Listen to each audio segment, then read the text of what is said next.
దాని గురించి ఎవ్వరికీ అప్రహెన్షన్స్ లేవు. కానీ ఒక్కటేంటంటే ప్రాంతీయ పార్టీలు ఇప్పుడున్నవి జాతీయ పార్టీ ఒకటే బీజేపీ తప్ప మిగిలినవన్నీ ప్రాంతీయ పార్టీలే. ప్రాంతీయ పార్టీలో కుటుంబానికి సంబంధించిన వ్యక్తులకి సముచిత స్థానం ఇవ్వడం గురించి ఎవ్వరికీ ఆక్షేపణలు ఉండవు. కానీ పవన్ కళ్యాణ్ గారు మాత్రం వచ్చేసరికల్లా ఆయన ఒక్కసారి ఇది చూడండి, ఇది వినండి ఒకసారి. ఆయన పార్టీ విధానాల్లోనూ వాటిల్లోనూ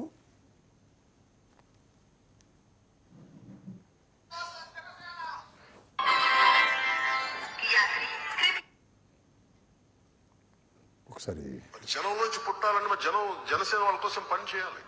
నిర్మాణం ఎవరికో చేతి నుంచి ఒక వెలపడున్న డబ్బున్నోటి చేతికి నాకు పార్టీ పగ్గాలు ఇవ్వడం నాకు ఇష్టం లేదు. సామాన్యుడు రాజ్యాలు వెళ్ళాలి, సామాన్యుడి కష్టాలు తెలుసు. ఒక ఆటో డ్రైవర్ నుంచి ఒక నాయకుడు రావాలి బయటికి, అది జనసేన. దానికోసం వెయిట్ చేస్తున్నాం.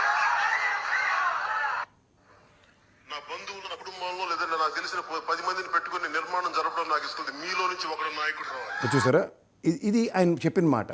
అది ఎలా ఉంటుందంటే నాగబాబు గారికి ఇప్పుడు ఎమ్మెల్సీ ఇవ్వగానే ఫస్ట్ ఇట్లాంటి క్వశ్చన్స్ ఆయన మామూలుగా చంద్రబాబు గారు చూడండి, వాళ్ళ అబ్బాయికి ఎమ్మెల్సీ ఇచ్చారు, తర్వాత ఇప్పుడు మళ్ళీ టికెట్ ఇచ్చారు, ఆయన మళ్ళీ మినిస్టర్ అయ్యారు, గతంలో మినిస్టర్ అయ్యారు, ఇప్పుడు మినిస్టర్, దాని గురించి ఎవరు మాట్లాడరు. బట్ ఇక్కడ స్పెసిఫిక్గా నాయకుడు అన్నవాడు క్షేత్రస్థాయిలోంచి పార్టీ మా విధానం ప్రకారం బయటికి రావాలి అన్నది ఎప్పుడైతే పవన్ కళ్యాణ్ గారు ఆ స్థానంలో ఉండి మాట్లాడిన తర్వాత మళ్ళీ అన్ని ప్రాంతీయ పార్టీలు చేసినట్టే నాగబాబు గారికి పిలిచి టికెట్ ఇచ్చి ఆయనకి ఎమ్మెల్సీ ఇచ్చిన ఉదంతం చూస్తే ఇది ఎంతవరకు అన్న దగ్గరే ప్రశ్న ఉంటుంది.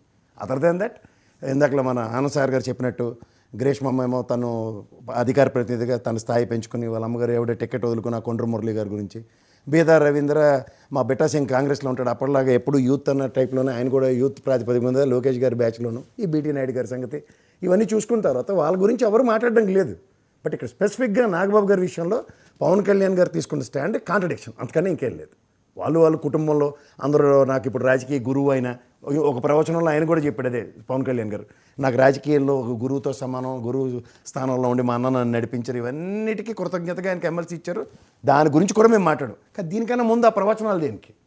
తోట త్రిమూర్తులు గారి విషయంలో కూడా మీరు సామాజిక వర్గానికి అన్యాయం చేస్తారా, మీరైతే తెలుగుదేశంలోకి వెళ్ళి కొమ్ముగాయండి లేకపోతే ఇంకోళ్ళకి కొమ్ముగాయండి అవన్నీ మాట్లాడి ఆబ్వియస్గా సామాజిక వర్గ పరంగానే ఎలా డ్రైవ్ చేస్తున్నారో చూస్తున్నాం. ఇవన్నీ ఒక ఎత్తి అయితే వీటికి సంబంధించినంతవరకు ఎమ్మెల్సీలు అన్నది వాళ్ళ పార్టీ నిర్ణయాలు, వాటికి సంబంధించినంతవరకు ఎవరికీ అప్రహెన్షన్స్ లేవు. మళ్ళీ అన్ని ప్రాంతీయ పార్టీలకి అతీతంగా జనసేన కూడా ఏం లేదు, వాళ్ళు కూడా అదే స్టాండు, వాళ్ళు కూడా కుటుంబంకి సంబంధించిన వాళ్ళకి సముచిత స్థానాలు ఇచ్చుకుంటారు అన్నది ఇంకోసారి ఎస్టాబ్లిష్ చేయండి.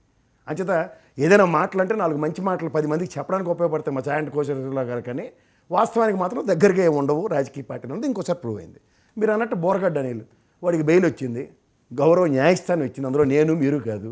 నాకు తెలిసి మీలాంటి మీడియా వ్యవస్థలు వెనకబడ్డాయి. వాడికి బెయిల్ ఏ రోజు వచ్చిందో, వాడి బయటికి ఎప్పుడు వచ్చాడో తెలుసుకోవడంలో.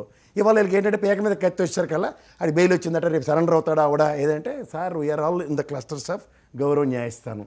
ప్రసక్తేలే, తప్పించుకోలేవడం జరగని పని. భూమాకిల ప్రియ ఇక్కడికి వచ్చి మీకు జ్ఞాపకం లేదో ఒకరిని కిడ్నాప్ చేసింది ముసలాన్ని 18 నిమిషాలు ఎత్తేసారు పోలీసు వాళ్ళు, 18వ నిమిషం పట్టుకున్నారు, కోడిపెట్టను పట్టుకున్నట్టు. ఇవన్నీ మనం మర్చిపోకూడదు. The track record of respective police department. తర్వాత ఎండపోసక గాయం, తొక్క తోటకూర, ఇందాక రఘురామకృష్ణరాజు గారి గురించి చెప్తున్నారు. నేను మీరు ఎవరండి కన్విన్స్ అవ్వడానికి? ఈ మీడియా హౌస్లోనే 4-5 బ్రహ్మాండం కన్విన్సే బ్రహ్మాండం మాట్లాడుకుంటారు, రోజు చర్చించుకుంటారు.